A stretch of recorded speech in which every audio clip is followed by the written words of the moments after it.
আচ্ছা, ভাবুন তো এগুলা কি হতে পারে। আপনাদের কাছে দায়িত্ব দিলাম, এগুলা এখনো বড় হয় নাই। এগুলা হচ্ছে সরিষা। কিছুদিনের মাথায় দেখতে পারবেন এগুলা অনেক বড় হয়ে যাবে। এগুলা লাগাইছে দেরি করে, এই জন্য আর কি আপনার এখনো অতটা বড় হয়নি। ঠিক আছে, আশেপাশে চতুর্দিকে গাছপালা আর মাঝখানে সরিষা, আর এই দিকে লাগানো হয়েছে ধনিয়া পাতা।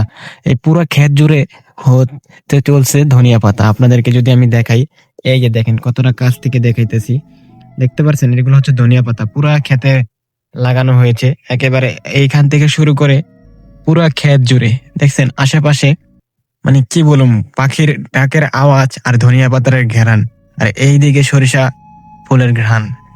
ঠিক আছে, আপনারা একটু খেয়াল করে দেখেন, মানে মনে হচ্ছে এইখানে থেকে যাই।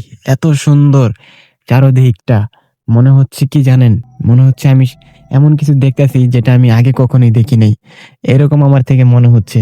আর এই দিকে একটা পুষ্কুনি আছে। ঠিক আছে, সব মিলে অনেক সুন্দর, অনেক সুন্দর ভাই। সত্যি আপনাদেরকে আমি দেখানোর চেষ্টা করতেছি, আপনারা কতটুকু দেখতেছেন জানি না। তো একটু খেয়াল করলে বুঝতে পারবেন যে কতটা সুন্দর, কতটা। আর এখানে লাগানো হয়েছে আর কি আপনার ধান আছে না, ধান, ধানগুলো এখনো বড় হয়নি। ঠিক আছে, দেখেন কতটা বড় ধান হয়েছে। ঠিক আছে, যে এখন ধান হয়েছে। আবার এই পাশে কিছু ধনিয়া লাগানো হয়েছে, সবজি লাগানো হয়েছে। আর ওইদিকে খেজুর বাগান। আর ওইদিকে হচ্ছে আপনার কিছু গাছপালা আছে, অনেক ধরনের অনেক কিছু আছে। তো ঠিক আছে, আর আমি ঠিক এই জায়গাটায় বৈশা বৈশা আপনাদেরকে দেখাইতেছি যে আমি আচ্ছা কি করব। তো আপনাদেরকে আমি একটা দিন পুরা সব নিয়ে ভিডিও করব খুব তাড়াতাড়ি। এখন অত বড় করতে পারলাম না, মানে আমার সামনে যেগুলো আছে ওগুলো আপনার সাথে শেয়ার করলাম। আর এতটা সুন্দর ভাই, মানে এত সুন্দর পরিবেশে এখানে, অনেক সুন্দর। মানে মনে হচ্ছে কি আমি এখানে থেকে যাই। তো আপনাদেরকে আমি সামনে থেকে আরো কিছু দেখাই। সরিষা ফুল দুই জায়গায় লাগানো হয়েছে, দুই ভাইয়ের দুইটা জমি। ঠিক আছে, তো দুইটা জমির মধ্যে আপনার দুইজনে দুই সাইডে লাগাইছে।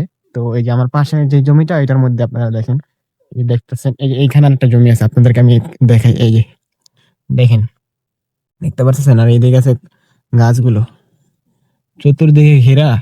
আর এইদিকে দেখেন বাসা বাড়িগুলা। ঠিক আছে, চতুর্দিকে গাছপালা, খুবই সুন্দর ভাই। নিজের চোখকে বিশ্বাস করে দিতে পারতেছি না যে আমি এত সুন্দর দৃশ্য দেখতে পারবো।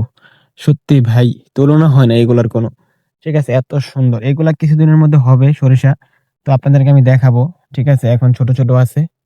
তো সামনে দেখতে পাচ্ছেন, ওই যে আছে ওই পাশে একটা তাল গাছ, আর এইদিকে মানুষের বসবাস আর পাখির ডাক। চতুর্দিকটা মনে হচ্ছে এত সুন্দর।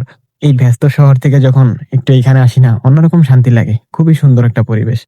সত্যি ভাই, নিজের চোখকে বিশ্বাস করে দিতে পারতেছি না, এতটা সুন্দর, যেটা আপনারা নিজেরাই দেখতে পারতেছেন। এই দেখেন চতুর্দিকে সবুজে ঘেরা, আর এই টাইমটা হচ্ছে দুপুরে। তো অতটা মানে স্মুথলি মানে দেখানো পারছি না, কারণ রোদ, তো রোদের কারণে অতটা ক্লিয়ার হইতেছে না হয়তো। তো জানি না, তারপর আপনারা কতটুকু দেখতে পারতেছেন। তো তার পাশে আরেকটা জমি, আপনার এখানে একটা জমি আছে। সেই জমিটা হইলো কি, যে ওই জমিটার মধ্যে হয়তো নতুন ভাবে তারা মাছ চাষ করবে, এই জন্য রেখে দিছে। ঠিক আছে, তো আমার একজনে দেখতেছে। তো যাই হোক, আপনারা একটু খেয়াল করে দেখেন। ঠিক আছে ভাই, আমার একটু হাসি পাইতেছে অন্য কারণে। আপনাদের আরেকটা জিনিস দেখাই, এই দেখেন মানুষ, গ্রামের মানুষ কতটা নিখুঁত, দেখতে পাচ্ছেন। মানে ওই যে ওইখানে একজন তাকায় আছে ক্যামেরার দিকে। তো জানি না উনি আমার ক্যামেরায় আসতেছে কিনা। তো যাই হোক, উনি ওখানে রোদ পোহাইতেছে। আর এখানে একটা তাল গাছ, এই তাল গাছটা দীর্ঘ অনেকদিন আগের, অনেক বছর হবে। তো পুরোটা কাঠ গাছে ঘেরা। আর ওই দিকে দেখেন গাছ কাটার কাজ চলতেছে, খেজুর গাছ। একজন যাচ্ছে এদিক দিয়ে, আর পুরা বাগানটা দেখেন সরিষা বাগান এটা। আর এদিক দিয়ে রাস্তা, এই যে মাঝখান দিয়ে মানুষজন চলাচল করে। দেখেন চতুর্দিকে রাস্তার ব্যবস্থা আছে।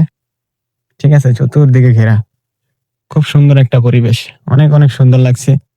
তো আর এদিকে দেখেন ওই যে গাছ পরিষ্কারের কাজ চলছে ওই যে। ঠিক আছে, অনেক সুন্দর লাগতেছে। তো জানি না আপনাদের থেকে কেমন লাগতেছে, অবশ্যই জানাবেন। আজকে এই পর্যন্তই থাকুক, সামনে আবার কোনো ভিডিওতে আপনার সাথে দেখা হবে। সে পর্যন্ত সবাই ভালো থাকেন। আল্লাহ হাফেজ সবাই।